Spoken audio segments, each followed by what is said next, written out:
You know, this time it wasn't my fault. The doc said all his clocks 25 minutes. Marty?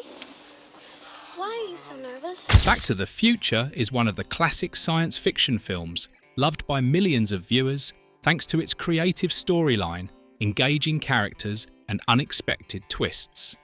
However, to achieve such perfection, the film went through numerous edits, even removing a series of interesting scenes from the theatrical version. Few people know that behind what the audience sees on screen, there are memorable scenes that were cut, ranging from humorous moments like Doc Brown showing off a suitcase full of items from the future, to dark and chilling segments like the nuclear test in the Nevada desert.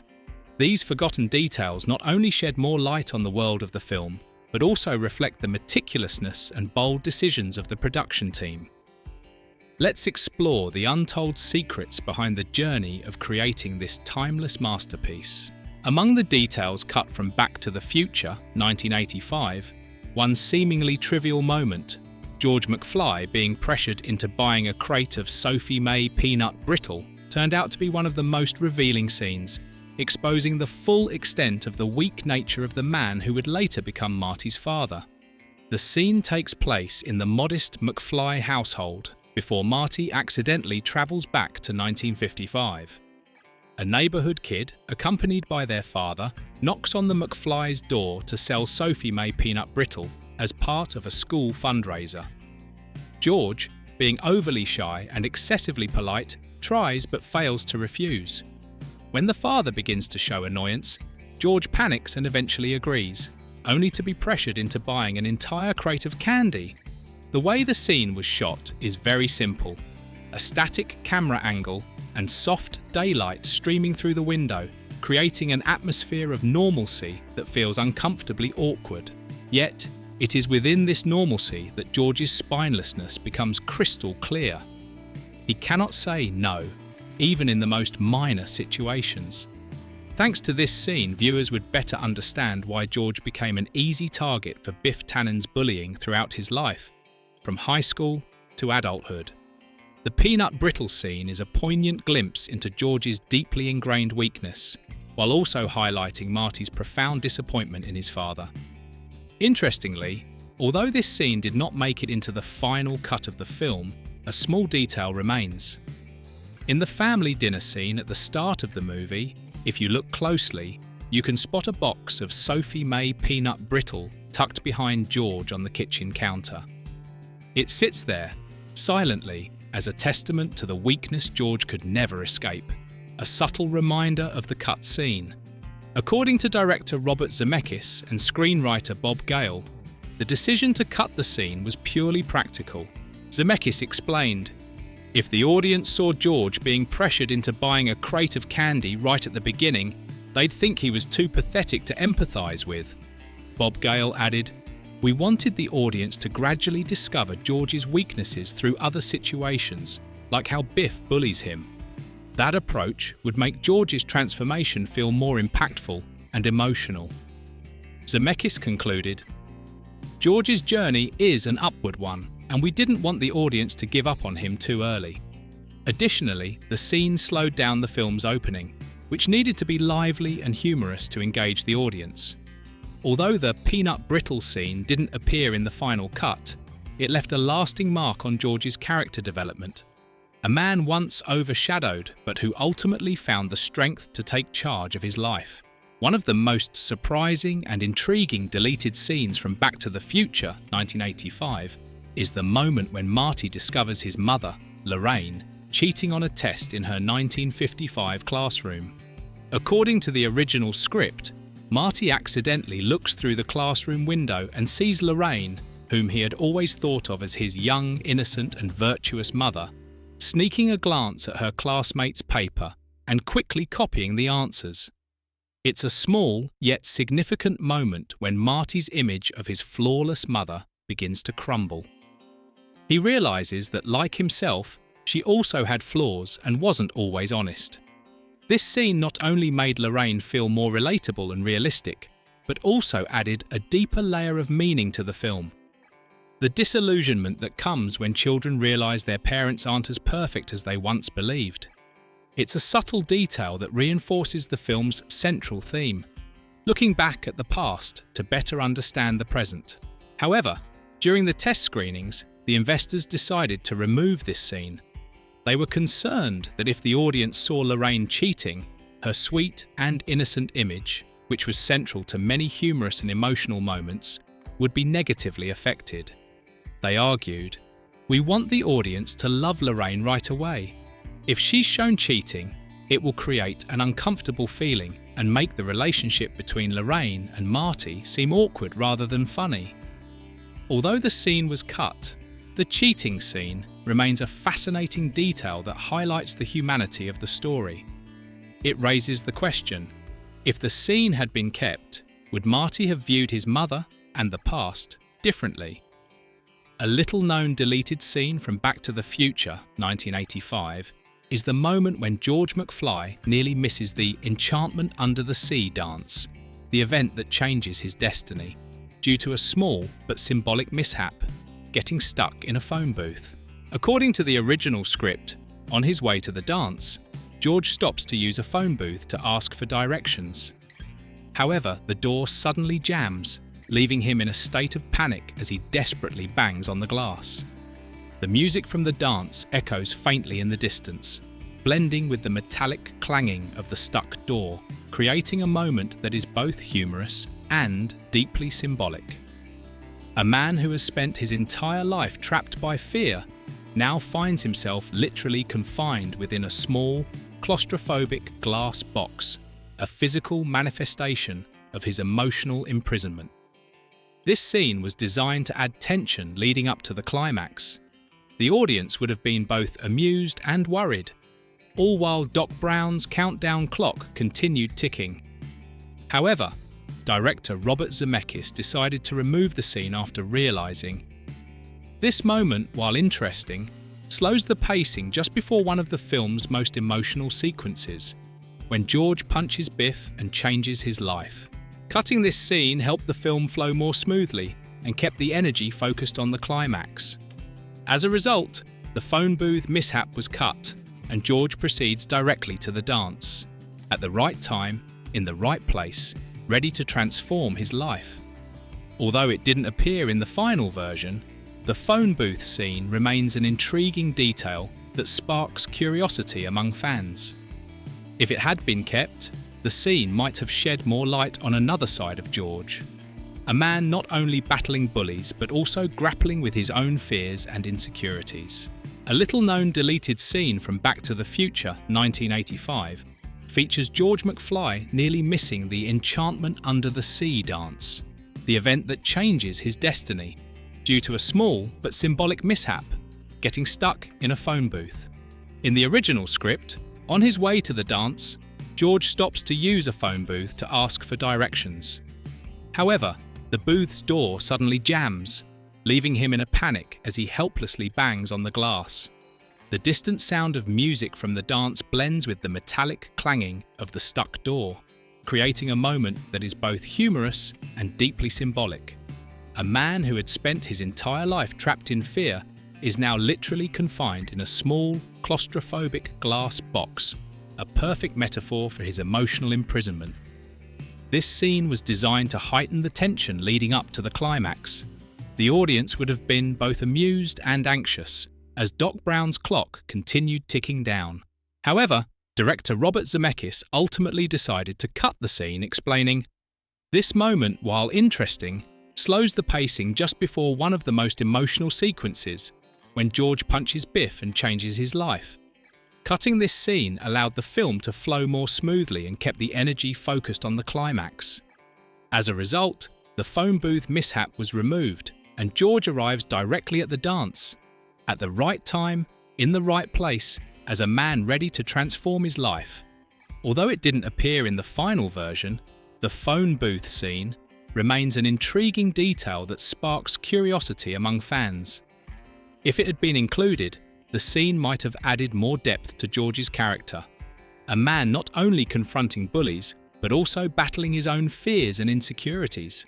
Another meaningful but unfortunately deleted scene from Back to the Future, 1985, is the moment where Marty helps his father, George McFly, practice boxing to prepare for his confrontation with Biff Tannen at the Enchantment Under the Sea dance. The scene begins with a mix of awkwardness and heartfelt emotion. Marty brings a small punching bag and encourages George to throw a punch. George, with his usual clumsy demeanour, puts all his strength into a right-hand punch, but the bag barely moves, swaying gently as if mocking his weakness. Marty tries to stifle a laugh, while George blushes in embarrassment. Marty then suggests George try using his left hand. This time, George throws a punch so powerful that the bag flies straight out of the window, leaving both father and son stunned. Marty stands there with his mouth agape, while George stares at his hand in disbelief, as if realising the strength he never knew he had. This moment is both humorous and deeply symbolic. George's inner strength had always been there. He just hadn't believed in it. His left hand, a symbol of untapped potential and unacknowledged confidence, becomes the first sign of his awakening. If this scene had been kept, it would have served as a subtle foreshadowing of the iconic punch at the end of the film, where George knocks out Biff to protect Lorraine, an act that completely changes the McFly family's destiny. However, the filmmakers decided to cut the scene to preserve the surprise and emotional impact of the climax. They explained, "If the audience saw George's strength beforehand, the final punch wouldn't be as shocking. We wanted that moment to feel like an emotional explosion, not just a victory over Biff, but also over George's own insecurities." Even though it was removed, the boxing practice scene remains an excellent example of how Back to the Future explores character development. Sometimes, a single well-timed punch can change an entire life. Besides the deleted scenes, Back to the Future also contains countless fascinating details that not every viewer may notice. These details not only add depth to the story, but also showcase the meticulousness and creativity of the filmmaking team in constructing a tightly interconnected cinematic world. One of the most subtle details appears right in Doc Brown's laboratory, where there is a clock featuring an image of a man hanging precariously from the hour and minute hands. This small detail precisely foreshadows the scene where Doc Brown hangs from the clock tower during the film's climactic sequence. Through this image, viewers can appreciate the production team's clever use of foreshadowing, creating an interesting connection between details and events in the story. Not only that, the Twin Pines Mall, where Doc and Marty first test the time machine, is also a prime example of how the film handles connections between the past and present. When Marty accidentally crashes into one of the two iconic pine trees belonging to Old Man Peabody during his journey back to 1955, this action leaves a small but clear mark on the timeline. As a result, when Marty returns to 1985, the mall's name has changed to Lone Pine Mall. This is a small but ingenious change, demonstrating how events in the past influence the present and how the film carefully attends to even the smallest details. Another detail reflecting Doc Brown's passion for science is how he uses a miniature model to explain the process of channeling lightning into the time machine during the film's final sequence. Interestingly, if viewers pay close attention, they can notice that Doc had already prepared a miniature model of the entire Hill Valley of 1955 in his lab earlier in the film. This detail not only highlights Doc's meticulousness and talent, but also reflects his passion and careful planning in every endeavour, no matter how small. In particular, the development of George McFly's character is also subtly depicted through hidden details. George, who starts as a timid man, always bowing to Biff and unable to assert himself, transforms into a completely different person after Marty travels back in time and alters the timeline. In the new 1985 version, George becomes a confident, successful man and a proud father. This transformation is clearly illustrated through his interactions with Biff. In the original timeline, Biff is an outright bully to George.